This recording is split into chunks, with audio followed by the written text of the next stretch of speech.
7, we are going to cover a story today that if you've been around church, you've probably heard before, maybe a few times. And it's a powerful story. It's kind of the beginning of a journey for this man that you're going to look at today. The beginning of his journey that God's going to bring him through. That song we just sang, Tremble, would be, I would guess that if it was around back then when Joseph was alive, he would have been singing this song often throughout his life when we see what Joseph went through. It's a pretty powerful thing. And today we're just looking at the first part of the story, and we'll look at there's different parts to Joseph's story, but it seems like God just kept bringing him through horrible, horrible things to eventually lead him into being a great leader. But it seems like God has a pattern of doing that. And so it's important for us to realize, hey, that just like this story tells us that God is in the redemption business, that he redeems things, even things that feel like they are evil and horrible, that he makes these things turn into something that is really good for you and something that we can learn from and grow from. So just to start out this morning, I wanted us to watch this video. These guys at the Bible Project, so this is the Gospel Project, our curriculum. Nothing related to these guys, but these guys at the Bible Project make really good videos. If you ever are wondering about a topic, a book of the Bible, something like that, if you go on YouTube and search the Bible Project, these guys have made just a ton of solid videos that really kind of bring stories to life, and we've played a number of them from their series. But today, the first part is a video I found on their YouTube channel. It's really good. So let's check out the story first, and then we'll get into the details. So let's check it out.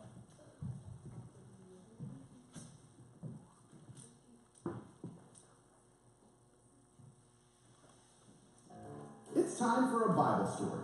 A long time ago, there lived a man named Joseph. And Joseph and his family lived in the land of Canaan.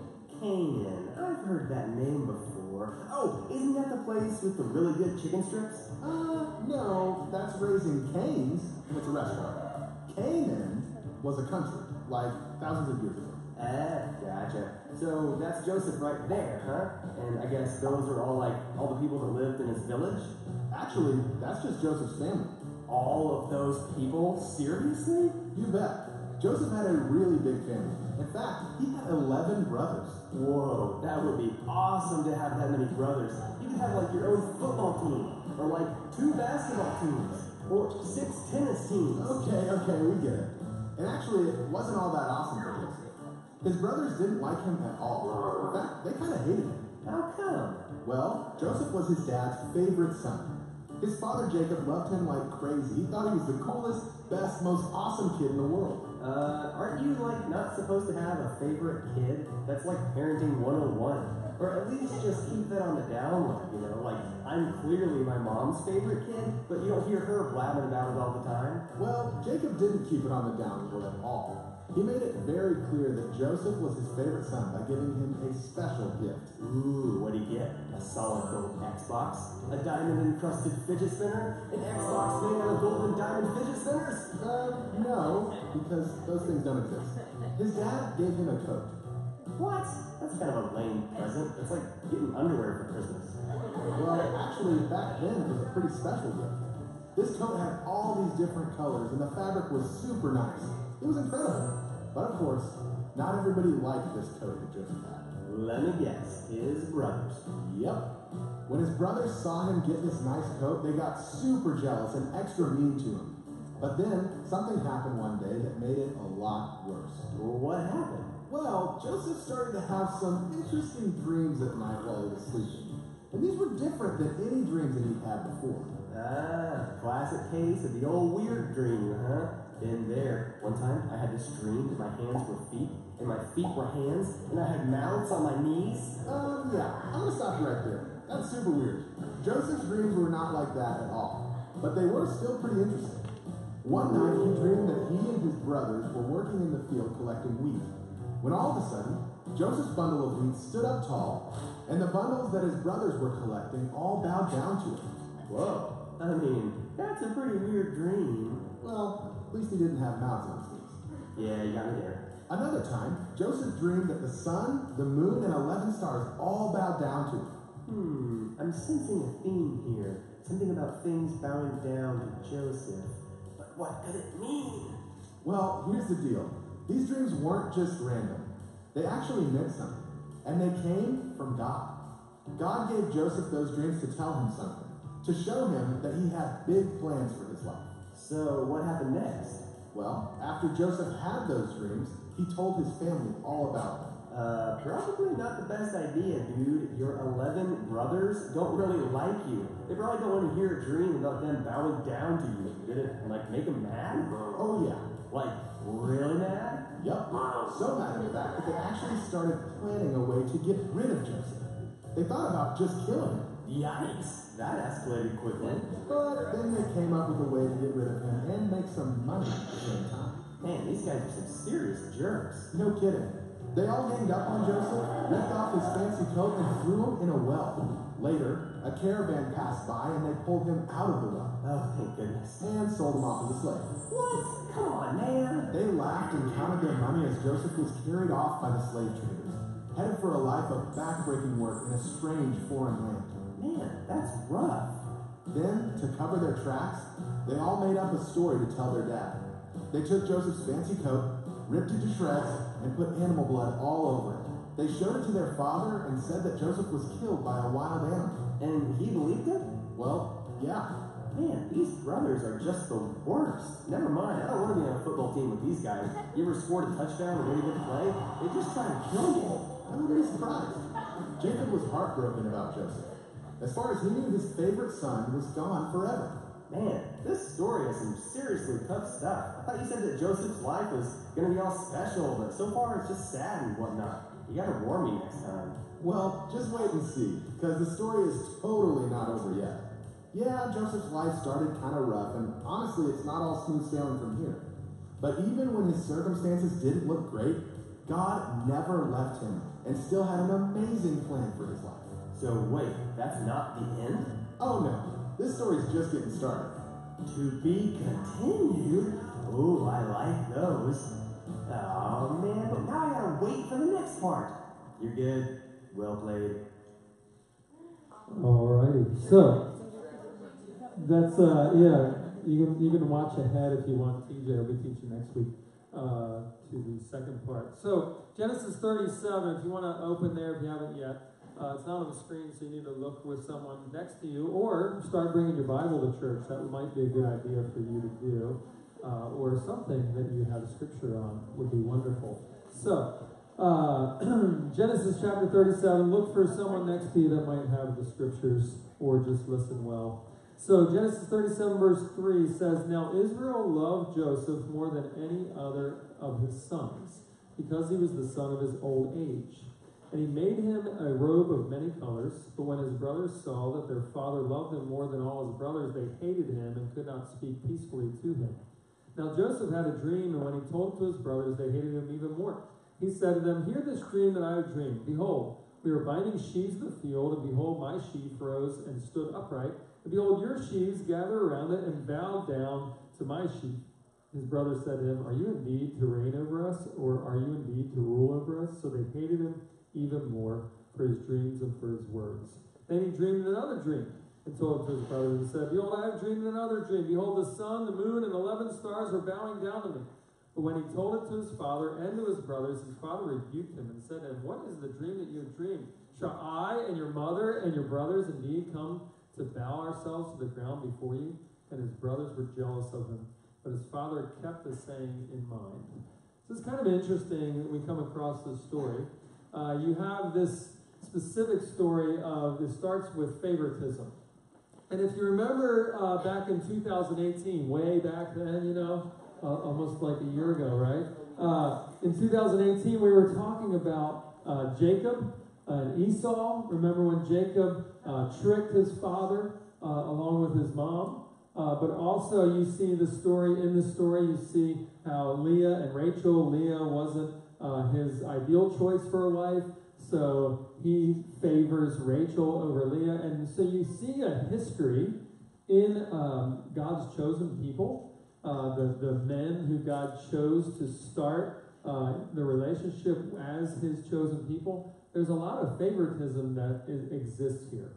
A lot of things that shouldn't happen, a lot of things that maybe aren't right according to Scripture, but you have Isaac who chose Jacob over Esau. You have Jacob, he chose Rachel over Leah. You have Jacob who chose his son Joseph over all his other sons because, not just that it was, the Bible says that it was in his old age, but also because Joseph was a son from Rachel. So these other sons were sons, there's 12 altogether, 10 of them were sons from Leah. God blessed Leah because she wasn't the favored one. God's like, you know what, you're not the favored one, but I'm going to give you lots of boys. And back then, having boys was like having gold. Like, having boys, sorry girls, but back then, that's just how it was. If you had a boy, if you had a son, it was like, this like changed the game because it meant somebody to carry on your name. And they didn't live long back then, so they wanted to have lots of sons. And so Leah was blessed in that way. Well, Rachel only had 2 sons. One was Joseph and one was Benjamin. And so Joseph was also favored because he was the son of Rachel. Have you ever dealt with favoritism? You think about favoritism. You ever dealt with that before?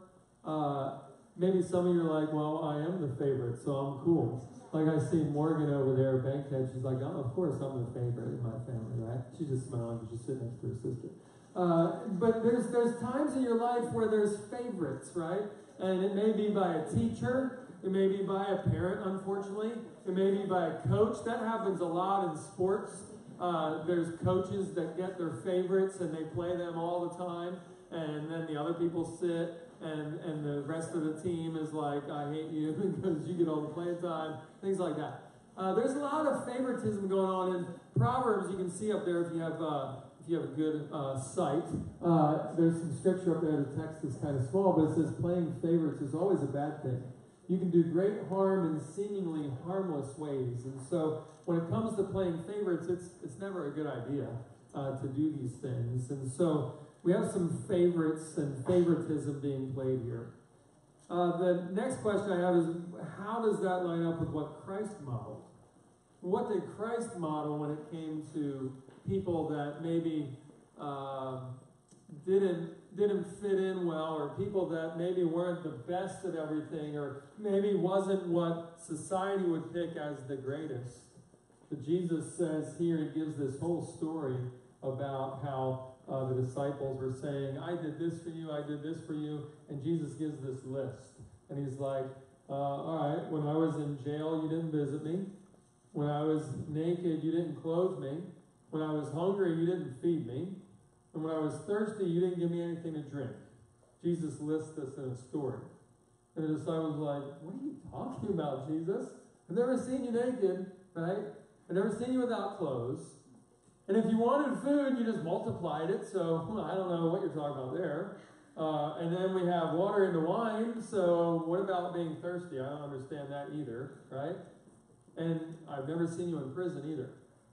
So Jesus goes on to say, hey, here's the deal. Matthew 25:40, the king will say to them in reply, amen, I say to you, whatever you did for one of the least of these brothers of mine, you did for me. And Jesus always had this heart and this passion and this desire to look out for those that were the outcast, those that were not maybe the favorites, those that didn't have a prominent position of power, didn't have money, and Jesus looked out for them. Not only looked out for them like, here's a handout, here's $5, go get a cheeseburger type of thing, but he looked out for them where he actually hung out with them. He was friends with them.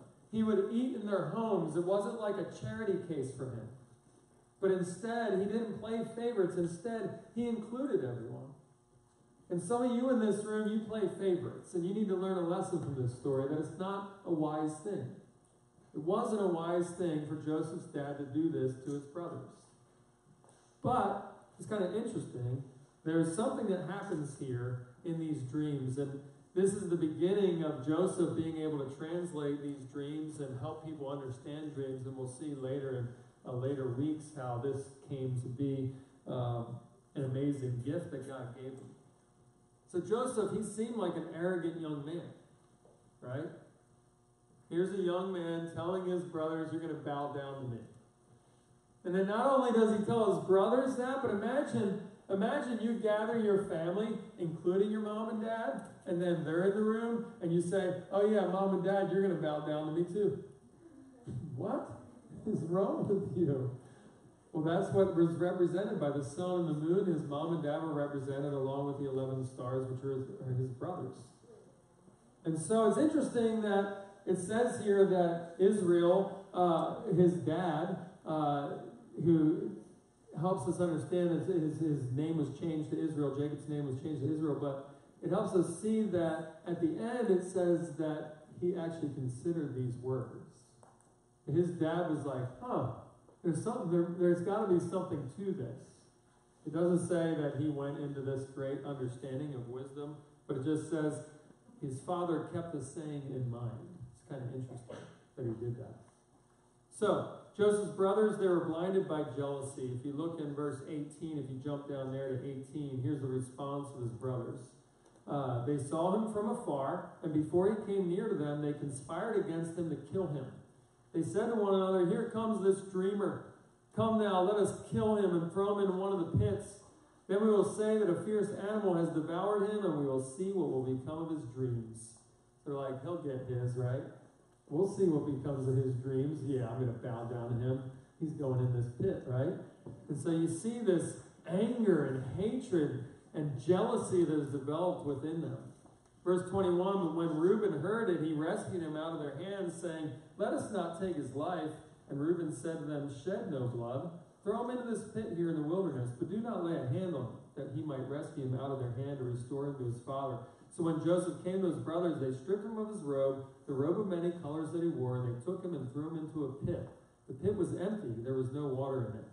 Then they sat down to eat, and look up, they saw a caravan of Ishmaelites coming from Gilead, with their camels bearing gum, balm, and myrrh on their way to, not gum like bubble gum, on their way to carry it down to Egypt.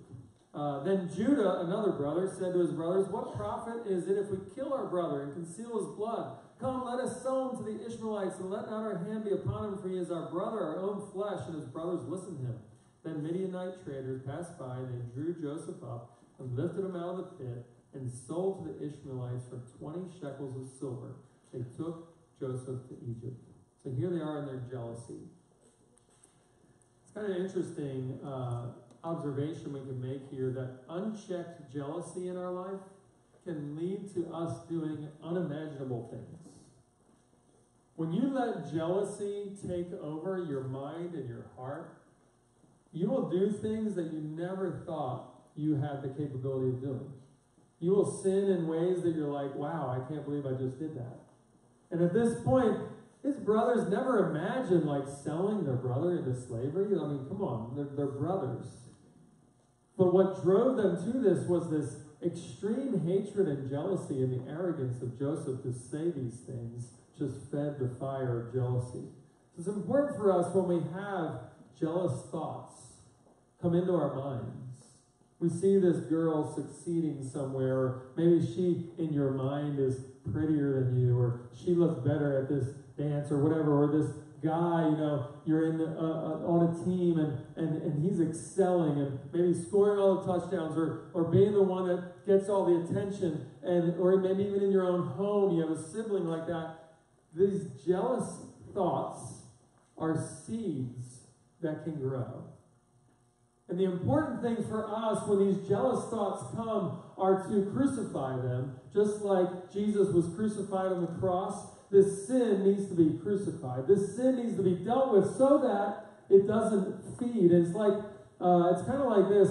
Like I picture it, any kind of sin, but in this case, jealousy, I picture it like this. And it's weird, it's a morbid picture because my brain works really weird. But I picture it as like this little animal or whatever it is that you want to picture in your mind. This little weird animal. Like I picture Gremlins because like in the 80s there was a movie called Gremlins. And like I picture this little animal. And I picture it just tiny and in a way kind of cute because it's little, right? And it's just like a little tiny animal, and most little tiny animals are cute, right? And so it's like, oh, it's okay. It's not going to bother anybody, right? And then all of a sudden, this animal starts to get fed. And the feeding of that animal, figuratively, is you having this jealous heart, this jealous thoughts,